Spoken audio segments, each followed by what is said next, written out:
5 خطرناک گناہ جو رزق کو ختم کر دیتے ہیں۔ نبی کریم صلی اللہ علیہ وآلہ وسلم نے فرمایا، جو شخص یہ 5 گناہ کرتا ہے وہ پوری زندگی غریب ہی رہے گا۔ وہ 5 گناہ کون سے ہیں آج کی ویڈیو میں جانیں۔ بسم اللہ الرحمن الرحیم۔ ایک دفعہ حضرت سیدنا علی کی بارگاہ میں ایک شخص حاضر ہوا اور کہنے لگا، اے علی، دنیا میں کچھ لوگ ایسے بھی ہیں جو امیر خاندان میں پیدا ہوئے، لیکن جب وہ فوت ہوئے تو اس وقت وہ غریب تھے، لیکن ان سے کبھی بھی رزق ختم نہ ہوا۔ لیکن اس کے ساتھ ساتھ دنیا میں ایسے لوگ بھی پائے جاتے ہیں جو چند عرصے کے لیے امیر ہوتے ہیں، لیکن وہ بعد میں پھر سے غریب ہو جاتے ہیں۔ رزق ان لوگوں سے چھین لیا جاتا ہے۔ اس شخص نے پوچھا، یا علی، وہ کون سے ایسے گناہ ہیں جو رزق میں کمی لاتے ہیں اور رزق کو ختم کر دیتے ہیں؟ حضرت علی نے فرمایا، اے انسان، 5 ایسے گناہ ہیں جن کو کرنے سے انسان کا رزق ختم ہوتا ہے اور اس کے رزق میں آہستہ آہستہ برکت بھی چلی جاتی ہے۔ اس شخص نے پوچھا، وہ 5 گناہ کون سے ہیں؟ حضرت علی نے فرمایا، وہ 5 گناہ یہ ہیں۔ نمبر 1، سود کھانا۔ رسول اللہ صلی اللہ علیہ وآلہ وسلم کے پاس حضرت جبرائیل علیہ السلام اللہ کا حکم لے کر پیش ہوئے اور حضرت جبرائیل نے فرمایا، اے اللہ کے نبی، جو لوگ سود کا کاروبار کرتے ہیں اور سود پر چیزیں لیتے یا دیتے ہیں، ان لوگوں کو روز محشر اس طرح اٹھایا جائے گا کہ ان کے چہرے مسح کر دیے جائیں گے۔ ایک بار آپ لوگوں میں خطاب فرما رہے تھے کہ آپ نے فرمایا، لوگو، تم میں سے کون ہے جو اپنی ماں کے ساتھ زنا کرنا پسند کرتا ہے؟ لوگوں نے جواب دیا، یا رسول اللہ، نہیں، ہم کو ایسے گناہ سے سخت نفرت ہے۔ تو آپ نے فرمایا، اتنا گناہ ماں کے ساتھ زنا کرنے کا نہیں جتنا گناہ سود کا کاروبار کرنے والے کو ملتا ہے۔ جو سود کا مال لیتا ہے اور دوسرے کو منافع دیتا ہے، رزق کے کم ہونے اور اس کو ختم کرنے کی اصل وجہ سود ہے۔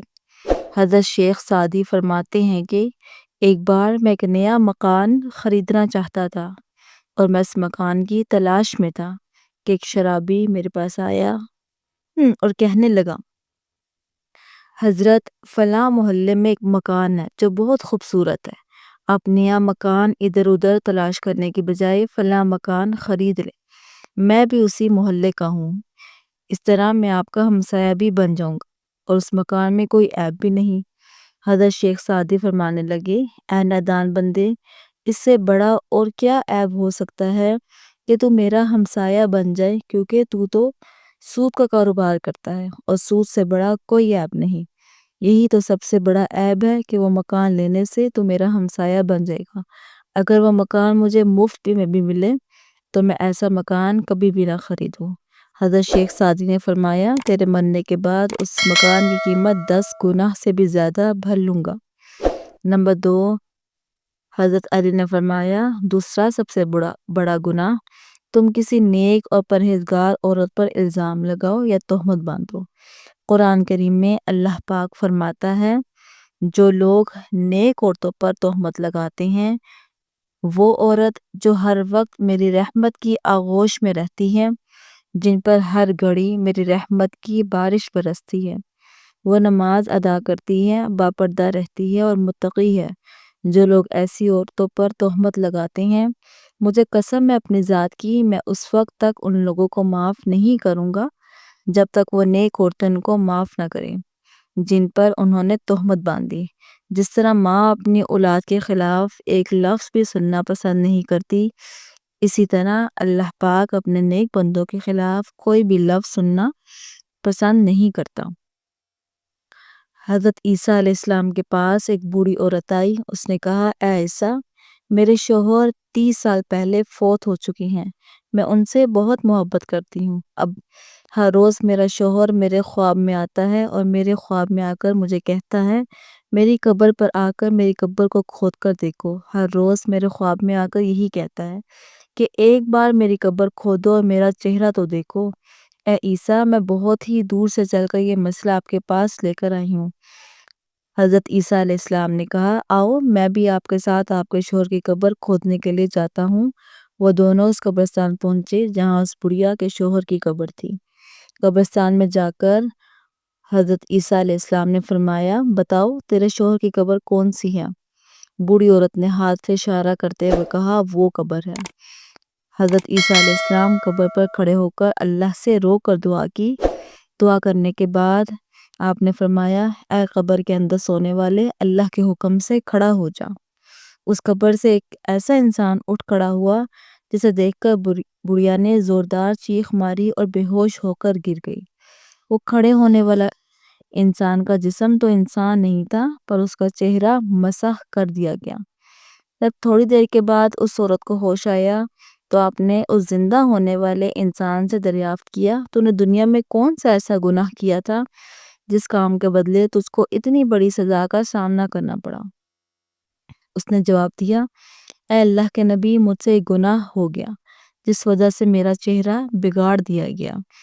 حضرت عیسیٰ نے پوچھا کون سا گناہ جس سے تیرا یہ حال ہوا؟ اس قبر سے کھڑے ہونے والے انسان نے کہا میں نیک اور پرہیزگار عورتوں پر تہمت لگا کر ان کا استعمال کیا کرتا تھا، جس کی وجہ سے مجھے سزا بھگتنا پڑی۔ روز محشر بھی میں ان لوگوں کے ساتھ ہی اٹھایا جاؤں گا جن کے چہرے مسخ شدہ ہوں گے۔